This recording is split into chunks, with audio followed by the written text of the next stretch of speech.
또 저기 성희름님은 아버님이 또 약간 가난 가스라이팅을 또 하셨거든요. 저런 것도 괜찮은 것 같아요. 저는 사실 우리 집이 막 자산이 얼마 있는지를 막 엄청 자세하게 말하진 않을 거예요. 근데 돈 감각은 만들어줘야 되잖아요. 경제 개념을 만들어줘야 되니까 너가 어렸을 때부터 돈을 버는 방법이나 관리하는 방법 이런 거를 익히는 경험을 많이 시킬 것 같아요. 사실 익히는 경험을 시키고, 그리고 당연히 뭐 독서라든지 기본적으로 대화를 한다든지 이런 부분에 대해서 교육을 더 많이 시킬 것 같다. 압류도 한번 붙어보고, 그쵸? 그러니까 빨간 딱지도 한번 붙어보고, 이런 게 교육 중에서는 정말, 물론 이게 또 트라우마로 담을 수는 있는데, 근데 저는 그 생각해요. 이게 요즘에 이제 트라우마라는 표현 참 많이 쓰지만, 인간이 힘든 경험을 하는 거가 모두 트라우마로 남는 건 아니거든요. 힘든 경험이 트라우마로 남는다고 하더라도 이 경험을 성장의 하나의 이제 발판으로 삼을 수도 있는데, 제가 매번 말씀드리지만 그런 거를 아예 안 하면 안 된다. 그러니까 막 그런 부분들이 훨씬 많아요. 한국에는 우리 집이 어려운데도 그거를 아이한테 숨기거든요.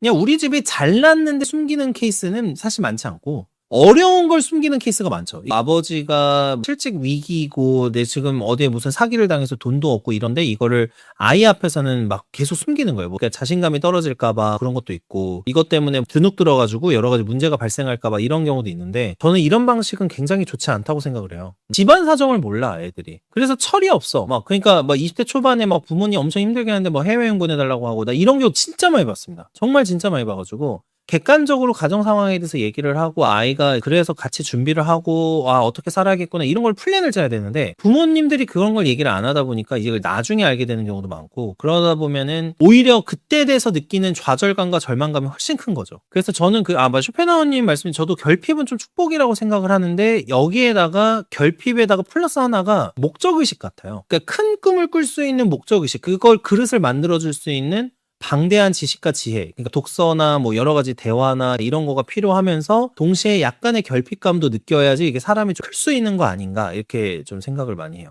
의류에 관심 없고 두 벌 돌려감이 있거나 그런 분들 딱히 필요 없긴 하지 않을까요? 뭐 그럴 수 있죠. 예.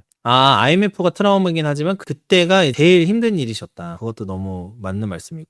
결핍은 있었지만 목적의식은 없었죠. 저는 어릴 때 어른들한테 용돈 받는 거 직접 예금 계좌 개수하는 게 큰 것 같아요. 용돈 모아서 노트북 한번 고딩 때 사보니 그때 이미 저축기는 전청된다. 저것도 되게 좋은 것 같아요. 저는 제가 몇 번 말씀드렸지만 유대인식으로 하겠다고 말씀드려가지고, 저희 아이한테 어렸을 때부터 이제 일도 시킬 거고 막 이렇게 여러 가지 하고 나서 한 13살쯤? 14살쯤? 그때 5천만 원 정도를 줄 거예요. 그래서 저기 비과세 되는 수준으로 해가지고 주거나 아니면 뭐 좀 더 줄 수도 있고, 한 그 정도로 해서 너가 요 돈으로 시대 전체를 이제 생활을 해야 된다. 이렇게 해가지고 뭐 이제 투자를 해서 뭐 일단은 중학교나 초등학교 때부터 불려서 너가 20대가 시작을 하면 그걸로 대학 등록금도 내고, 뭐 아니면 네가 사업을 하고 싶으면 그 돈으로 사업을 시작해도 되고, 그런 거를 좀 해볼까 하기는 해요. 이미 3년 전에 이미 한번 하셨군요. 이게 또 10년 단위로 해야 되니까. 20살 때 부자 아빠 가난 아빠가 트리거이셨다. 저도 그 책을 참 재밌게 봤었죠. 1,000만 원 증여를 하시고 매달 10만 원씩 연금 저축. 넣어주고 계시구나. 30대까지 흥청망청. 그쵸. 그 후에 30대 중반부터 친구들 때문에 갈려. 누구는 자기 능력으로 돈 적게 벌다 이제 더 크게 벌면서 그거 잡아야겠다고 돈 저축 악착같이 하는데, 반면 교사 집에서 게임하는 친구도 있어서 아마 불삼 채널에도 몇 번 같은 걸 올린대. 맞아요, 맞아요. 철이님 말씀이 맞죠. 확실한 건 초6대까지만 해도 집에 집게벌레 같은 게 기어다니는 집에서 자라는데, 저도 그랬는데. 바퀴벌레 진짜. 진해도 나오고, 개미, 그러니까 제가 솔직히 저 원래 원룸에서도 살고 뭐 그랬어가지고, 진해도 나오고, 그거 아세요? 그 벌레 나오는 집에서 사신 분들은 아는데, 벌레들끼리 싸우잖아요. 누가 이기면 걔네들만 나오거든요. 이게 아마 벌레 나오는 집에서 사신 분들은 아실 거예요. 그러니까 막 그런 거 있잖아요. 막 자다가 막 몸에서 기어다니는 느낌이 나는 거예요. 나 진짜 그거는 이제 다시는 진짜 경험하고 싶지 않아, 진짜. 개미 귀엽다고 하시잖아요. 별로 귀엽지 않아요. 개미가, 이게 작은 개미가 엄청 쌓이잖아요. 진짜 이게 생각보다 힘들어요. 예. 개미 전혀 귀엽지 않습니다. 개미 나오는 집에 살아보신 분들 진짜 다 이거 공감하실 겁니다. 개미 전혀 귀엽지 않아요. 장난 아니에요, 개미가. 개미가 막 집을 막 파먹고 이러기 때문에 진짜 장난 아니에요. 네, 맞아요. 근데 정말 고생은 젊을 때 사서 해야 된다는 게 맞더라고요. 그때 경제관념 세상 파악을 하게 된 결정적 기회가 돼서 그때의 노력을 평생 살아가는데, 저도 맞는 말인 것 같아요. 근데 진짜 그거 아세요? 그런 집에서 살다가 지금 아파트 사니까 너무 행복해. 그거는 진짜 그런 집에서 솔직히 바퀴벌레가 맨날 나와가지고 내 이불에서 툴툴 타는데 막 바퀴벌레 나오고 막 이런 데서 살다가 지금 이런 데 살면은 너무 좋아요.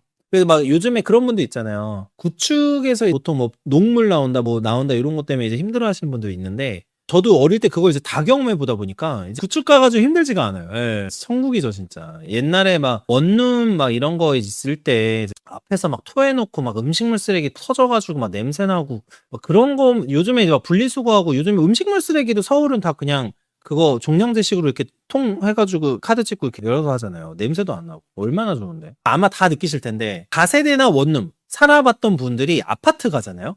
행복도가 정말 엄청나게 증가해요. 삶의 질 진짜 엄청나게 증가하고 행복도도 엄청 증가하고. 근데 약간 제가 이게 느낀 게 있는데 여자분들 중에서 이제 오피스텔에서 생활 시작하신 분들 있잖아요. 그런 분들은 다세대 빌라 못 가. 왜냐면 오피스텔은 또 깔끔해. 이게 아파트식으로 만들어 놓으니까 되게 깔끔하잖아요. 근데 이런 분들이 돈 아끼려고 다세대 빌라를 못 가요. 아, 저는 예전에 가족이 많아서 옥탑에 텐트 치고 살았는데 갑자기 곱둥이 거미 가끔 잠자리랬어. 아, 너무 공감된다. 옛날 어머니들 천장에 쥐가 긁어댄 소리 들어가면서 신혼생활하고 애 낳고 애 키우고 다 했다고 하는데 요즘은 최소 신초가 아니면 인생 많은 줄 알죠. 그쵸, 맞아요. 보안부터 진짜 다르긴 해. 주차, 보안, 주차 가지고 싸우는 것도 그거 아세요? 다세대 앞에 공간이 별로 없잖아요. 맨날 다 길에다 주차한단 말이야. 길에다 주차하니까 아우 맨날 주차 가지고 싸우는 거야. 맨날. 진짜 어릴 땐 차도 없었지만 진짜 앞에서 주차 가지고 싸우는 소리도 다 들려. 방음 따위 없어. 그냥 막 앞집에서 막 그런 얘기 하시잖아요. 어떤 분들이 아파트 같은 콘크리트에 어떻게 사냐고. 그렇게 좁아 터진 데서 어떻게 사냐고. 다세대 빌라 살다가 이제 아파트 가면은 소음, 방음 이런 것도 천국이에요. 거의 천국 수준이고. 물론 전원주택 이런 데 사시는 분들 있잖아요. 저희 평창동에 막 그 단독주택 이런 거 사시고 이런 분들 입장에서는 아파트가 막 비좁아 터져가지고 힘들긴 해요. 근데 다세대 빌라 살아본 분들은 다르죠. 방음 따위 없는 그 세상. 술 취하고 고성방가를 하는 사람이 하루에 한 명씩 들리는 그런 세상. 그런 세상에서 살다가 아파트에 가보면 굉장히 다르죠. 예. 아, 강북은 소리 지르고 난리도 아니. 토요일에 술 먹고 소리 지르고 비명소리 나고 죽는 것도 들렸어. 저거 내가 어릴 때 진짜 많이 겪던 건데. 맞아요. 저도 주택 살다 와서 층간소음 별로 신경 안 쓴다. 저도 공감해요. 그래서 저는 솔직히 윗집에서 약간 층간소음 들려도 그냥 그러려니 해요. 애 뛰어다니는 소리 들리면 아유, 좋은 소식이구나. 그러니까 저는 그런 걸로는 예민하지 않아요. 예민하지 않고. 그리고 잠도 좀 잘 자요. 막 갑자기 뭐, 밤에 소리 들린다고 막 잠 깨고 이런 스타일은 아니거든. 저희는 어디서 쨍그랑 소리 나면 저희 아버지 택시 창문 저런 있어. 저기 있어, 진짜. 밑에 집도 좋은 분들 한 번도 안 오요. 저희 집도, 저희 밑에 집 분들도 좋은 분들인 것 같아요. 저희 애가 좀 가끔 뛰거든요. 뛰는데, 그 쿵쿵쿵 소리가 들릴 텐데, 그래도 괜찮으신 것 같아요. 저도 위층에서 그러는데 저도 별로 그렇게 신경 안 쓰고. 맞아. 이사 올 때 와이프가 아래 위로 떡 돌렸어요. 저런 게 또 이게 중요하죠. 저희가 이사를 한 다음에 밑에 집이 이제 바뀌었거든요. 이제 주인이 바뀌셔가지고 한번 떡 돌리러 오셨었어요. 그래가지고 그때 막 저희 애가 가끔 좀 뛰어다녀가지고 좀 들릴 수도 있다 하면서 좀 말씀드리고 했거든요. 진짜 집 고를 때 신경 쓸 거 많은데 진상 많거나 야간에 이상한 사람 많거나 치안 문제도 있고. 맞아요. 저 치안 문제가 점점 좀 심해질 것 같아요. 커질 것 같아요. 웬만하면 한 번도 서로 간에 소음 연락 안 하는 게 좋아요. 아파트 일할 때 한 번 연락 시작하면 악감정 심해지는 게 거의 90%예요. 너무 공감해요. 이게 진짜 애매한 게 뭔지 아세요? 변호사가 층간소음 상담을 하면은 이게 소송으로 가긴 힘들어요. 왜냐면 소송 가봐야 받을 수 있는 돈이 별로 안 돼요. 소송을 가고 싶어 하시는 분들은 주로 진짜 쌓인 거예요. 그러니까 너무 스트레스 받아가지고. 그래서 어떻게든 불이익을 주겠다는 마인드로 하시는데, 근데 진짜 저 말씀에 공감합니다. 그러니까 처음부터 그냥 어느 참고 연락 안 해야지, 이게 한 번 연락하다 보면 서로 기분 계속 상하니까, 요즘에는 아파트 단톡방에 올려버리는구나. 인사라도 잘하고, 저도 오늘 또 이제 엘리베이터에서 저 옆집 분하고 이렇게, 옆집 분도 신생아 10개월 된 아이를 키우시거든요. 그래서 뭐 어린이집 얘기 살짝 하면서 오면서 얘기도 막 하고 그랬는데. 맞아요. 근데 다 사람 사는 세상이라서, 그러니까 이런 거예요.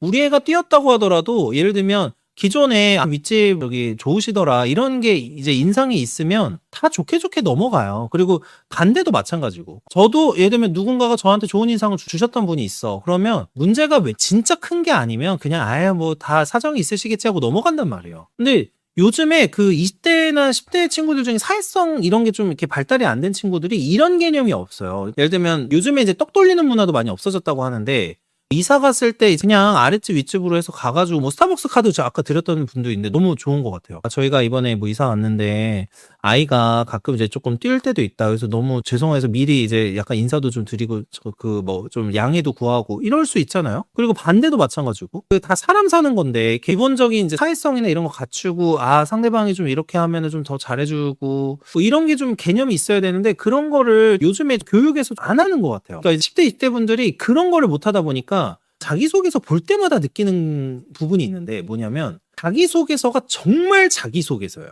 그러니까 아마 무슨 말씀인지 진짜 바로 이해하실 거예요. 정말 자기소개서야. 원래 자기소개서라는 거는 이걸 보는 사람을 위해서 쓰는 글이잖아요. 그러니까 이 자기소개라는 거를 보는 사람을 위해서 이 내용이 이걸 읽는 사람에게는 어떻게 받아들여질까? 아니면 이게 어떻게 이제 느껴질까? 이런 거를 이제 고민하면서 써야 되는데 제가 요즘 진짜 느끼는 게 자기소개서를 쓰든 아니면 어떤 메일, 업무 비즈니스 메일을 쓰든 어떤 기본적인 걸 쓰든 그 상대방의 관점을 이해하는 경우가 되게 드물어요.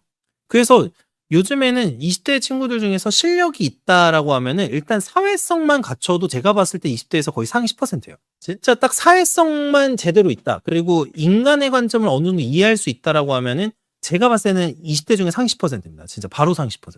맞아. 말 한마디로 해결할 걸 칼부림 가게 하는 사람들이 많다. 저희 업계가 딱 그런 분들이 많이 오는데 술집에서 테이블이 이렇게 떨어져 있는데 정말 아무 이유도 아니거든요. 그냥 이렇게 지나가다가 살짝 스쳤어. 스쳤는데 그럼 죄송합니다 하고 넘어가면 되잖아요. 거기서부터 싸움이 시작이 돼. 그러다가 딱 술병을 들어요. 딱 이렇게 술병을 들어서 이렇게 하려는 순간 바로 특수가 붙어요. 그러고 인생이 꼬이는 거예요. 지원자의 역량과 태도를 보여줘 직무적합성을 증명하는 문서라고 재미나이가 말해요. 재미나이가 잘 얘기를 해주는. 그러니까 사과를 하면 되잖아요. 죄송합니다.